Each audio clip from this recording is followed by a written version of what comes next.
Okay, let's see. I've already added the Candela wax. So this wax is what it looks like. So it is flaky, not really stick. What I like about this wax is I use this instead of beeswax because we like the bees. We don't want to harm their hives or stress them out.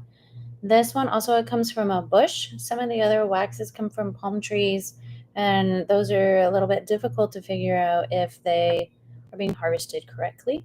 So from a bush, super renewable.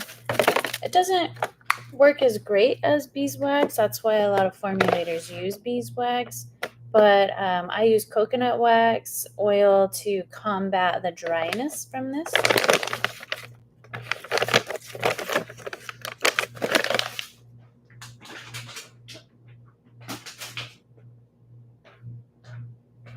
All right, next up we have emulsifying wax NF.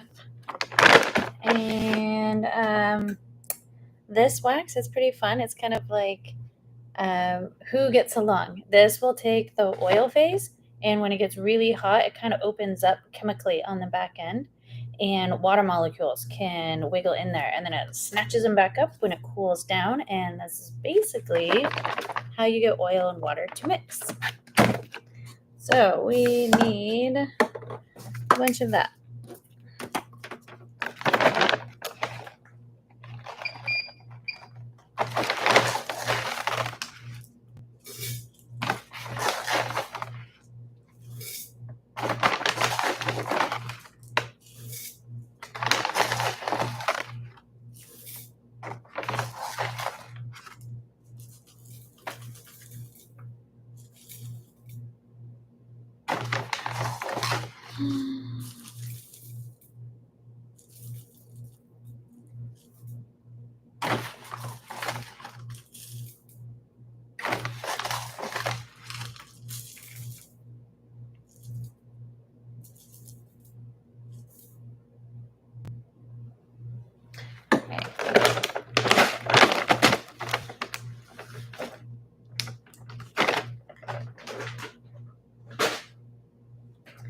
All right, next up on the list, it's the star ingredient. CBD is next.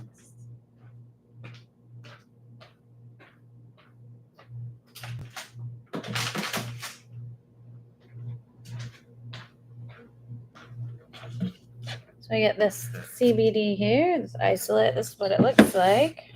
It's pure CBD. It's a couple $1,000 right here.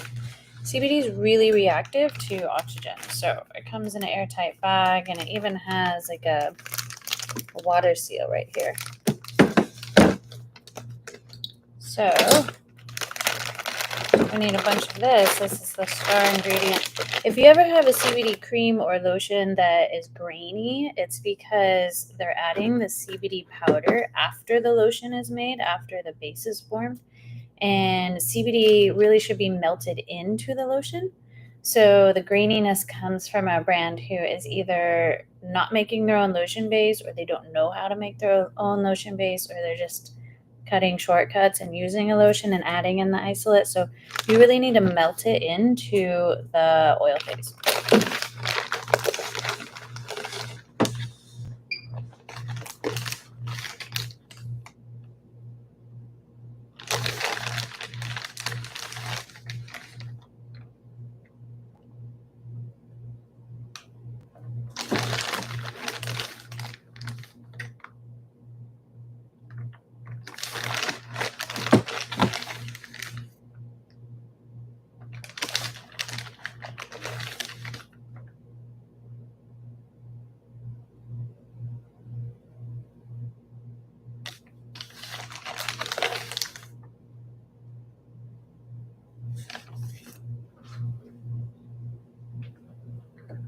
So as you can see, this stuff is really powdery. It's a fine powder. It's kind of like flour. So that's what it looks like. It's been isolated from the hemp plant. And this is 100% pure, so it's not full spectrum. Full spectrum is when you get CBD and other terpenes and compounds from the hemp plant, but you can't really standardize them. So I choose isolate. So this is what ours is ultra concentrated. So this is about how much we're going to use. It's a 2 liter. So I'm going to put this away and change my gloves since it's so powdery.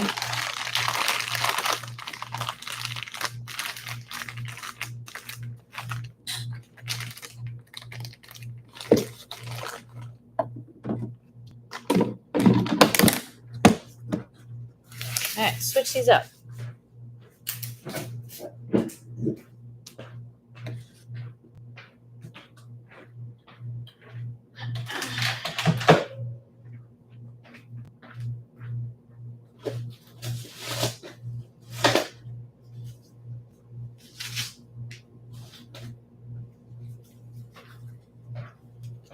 This is always the favorite part in the movies, right? Putting on the gloves.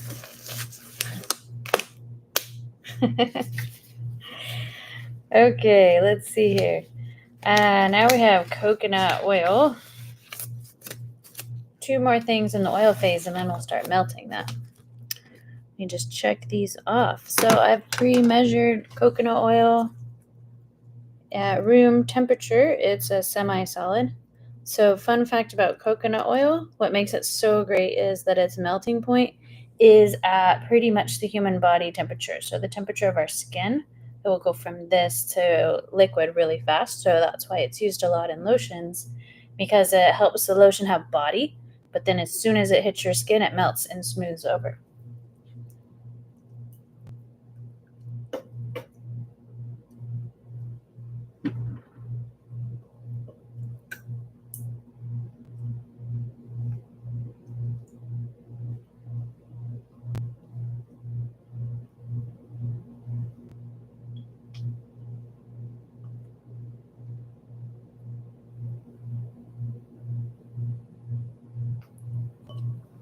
Alrighty.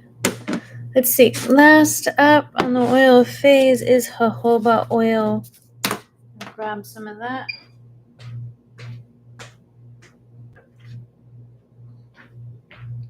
Got our gallons of jojoba oil. We're gonna just pour this in.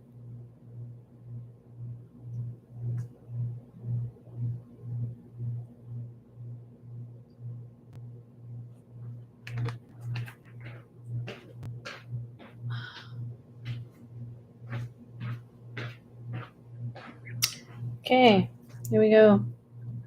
That's our oil phase. Now we're gonna melt it. And over here, we've already got our water going because this much water takes forever to get up to temperature. Here's our oil phase. So we have to heat it up for a couple of reasons. So like I said, the emulsifier, it needs to be like opened up or blossom chemically. That happens with this emulsifier. It happens at 75 degrees Celsius. So both phases need to be at least 75 degrees Celsius when they contact each other, because otherwise they won't play well.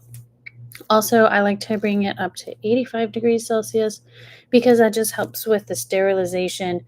It's not sterile at that. We don't want to kill off all our plant molecules, but we want to bring it up to pasteurization.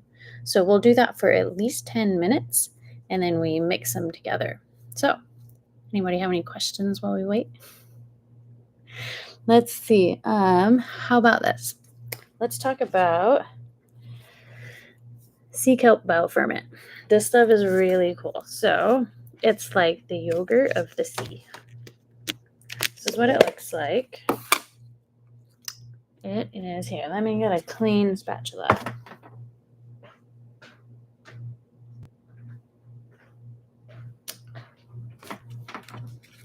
So it is goopy. It's like the consistency of a wet snot. So it's made, you literally take bull sea kelp and you put it in big buckets and mix it with lactobacillus acid bacteria, the same bacteria that you use on milk to make yogurt. And you leave it in this bucket for about a week, and it starts to break down all of the cell walls in the seaweed. And then after about a week, you just put it through a strainer and take out all the plant material that the bacteria didn't digest. And you're left with basically the guts of sea kelp and the leftover from the bacteria all in one. And it's like, if you could just take out all the good parts that the sea kelp had been working on for years, or actually just months, then you mix it into your. So it's pretty cool. All right. Well, I'm just going to wait. So I'll come back when it's time to mix.